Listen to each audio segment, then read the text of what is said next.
So something that I see just on an almost daily basis is a student will show up for a lesson. I'm hitting my irons great, but I cannot hit a driver to save my life. And then the very next lesson, I hear the dead opposite. I've been driving it well for years, but I cannot compress an iron to save my life. So it's such a common thing, and you obviously have to be able to do both well. TrackMan has just released some amazing new data of what golf professionals are doing that sheds an amazing light on why this is such a common occurrence with struggling golfers. Let's go ahead and dive into that. But real quick, before we get started, if this is your first Zach Allen golf video, please consider subscribing. It really helps to grow our channel. Let's go ahead and check it out. So let's take a look at this really interesting TrackMan data, and it's just so cool. They typically don't release all of their data. They just do the basic club speed, carry, but now we're seeing some of these variables, and the ones I want you to really pay close attention to is club path and swing direction.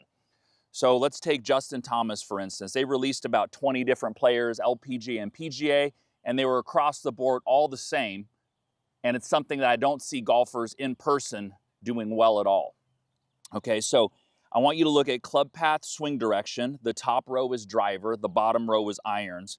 And what you'll notice is the swing direction with driver is always to the right of the club path. And I'm going to explain to you exactly what that means. I just want you to take note of this first. Okay? The very opposite is true for irons. The swing direction is left of the club path. And it doesn't matter who you look at. If you look at Jon Rahm, you know, he's got a 2.8 degree left club path, and the swing direction is right 1.5 degrees with driver. Irons, it's the dead opposite. The club path is 1.9 degree left, and the swing direction is 6 degree left. Now, a lot of that has to do with the angle of attack. If you notice, like Jon Rahm, for instance, he's hitting 5 degrees down with a 6 iron, and he's hitting 5 degrees up with the driver. So let's go ahead and show you exactly why some of those changes occur.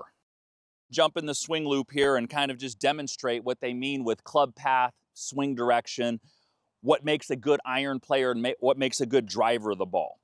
Okay, so when they say that the swing direction is more left of the club path, right? The club path, let's say it's coming down on plane. From here, I hit down on the back of the ball with an iron. I've got a 9 iron here. And then the club goes left and around the corner. And you notice how my hands and club are arcing left. Okay, in a perfect world, I take a little divot right after the ball. My chest is covering.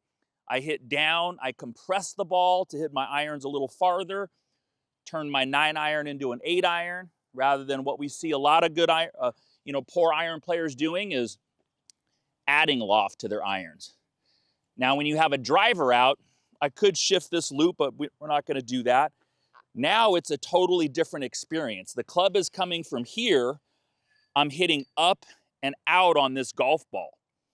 We even see some of the wrist data from Hack Motion, how they're releasing the club differently with the driver. So the trail wrist is going more into extension sooner with the driver to allow a full release and hitting up on the ball. And you'll notice from this down the line view, when I do that, the club tends to work away from the loop. That's the reason for the right swing direction. So we have LPGA Tour player Annie Van Dam, and pay close attention to her trail wrist. You notice how the driver on the left and the iron on the right, both wrists are bent back just prior to impact. But what's happening here, we can see this through Hack Motion data, she's throwing the angles of her wrist out sooner with the driver than she is with the iron. Even watch closely here as she takes a divot with the iron. You see how her hands she's almost gaining some trail wrist there. It's definitely not releasing out compared to what's occurring with the driver. So that's really huge. That's giving us more clubhead speed, that upward angle of attack, just a nice shallow entry with the driver. And then vice versa, with the irons, we don't want to do that. We're going to squeeze the ball against the turf, keeping a little more bend in that trail wrist. That's kind of the changes that we need to be able to make when we go from an iron to a driver that poor players are just not doing. They're either kind of hitting the driver the same way as the iron and they're coming down and around, or they're back here with an iron and they're swinging up and out and they're scooping their iron shots with no compression. So either one, if you're lacking in that in any way, let me show you exactly how we can fix it in some of the feels. So, I've got my TrackMan running. I can see kind of what's going to happen with my club data. It's very simple. Just take a small towel. I'm going to start with driver, right? I'm going to try to get an optimal swing direction, club path, angle of attack for driver. Take the towel. I'm going to put it down about 1.5 feet behind the golf ball, okay? And it's a little inside the target line. So it's very simple here. I feel like my club is releasing back here by the towel. You kind of notice when that club starts to release, so by the time I approach the ball, the club is traveling up and a little bit more out. That keeps me nicely behind the golf ball. Very, very different experience for my students here in person when they actually feel that, especially if you've been coming down and around with the driver, hitting low shots with high spin. So I'm just going to hit one really easy. At first, I'm just going to get a feel for it, of just kind of releasing it back here and allowing my right wrist to throw a little bit, and the club feels like it exits almost on the target line or even a bit outside of it. That was not bad. Nice high launching driver. So yeah, the swing direction was 4.6 right. My club path was 4.3 right. My angle of attack was positive 0.4. So I could actually do that more. I really felt like I did that a lot. This is something that's great for me to see too.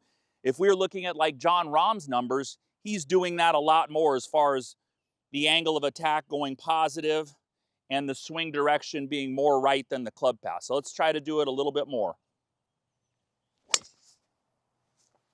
Really nice high launching draw. It looks to have low spin. So that was even a bit better. So the attack angle went to 1.7 positive, swing direction 7.6 right, club path 6 degree right. So I swung 99 there, good smash factor, and carry was 245 out to 266. But that's a very good application of driver. So I'm ingraining that feeling of an earlier release as I stay behind it and allow that club to swing up and through. Definitely feels more like an underhand throw. Okay, now I grab my 9-iron again, and then we're gonna just simply place the towel in a little different spot. Okay, I'm gonna place it about 6 inches behind the golf ball, pat it down just a bit, and now it's directly behind. I'm gonna really try to get a sense of avoiding that towel, taking my divot ahead of the ball, and then my hands arcing around and left. So if you notice from this down the line camera, my hands should be disappearing now. I feel like my body's more on top. I feel like my arms are more connected. There's less of that throw feeling. And then we'll just do a small one, try to get that sensation, just a half swing. So I de-lofted my 9-iron there, I felt like pretty well. Let's see what we've got for numbers. So yeah, now I've got a 6 degree downward attack. Now my swing direction is left of my club path. That's just what I'm looking for an iron.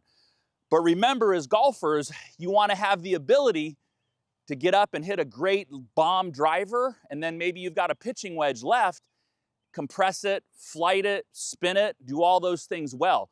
You cannot be just a one-trick pony or a one-swing pony.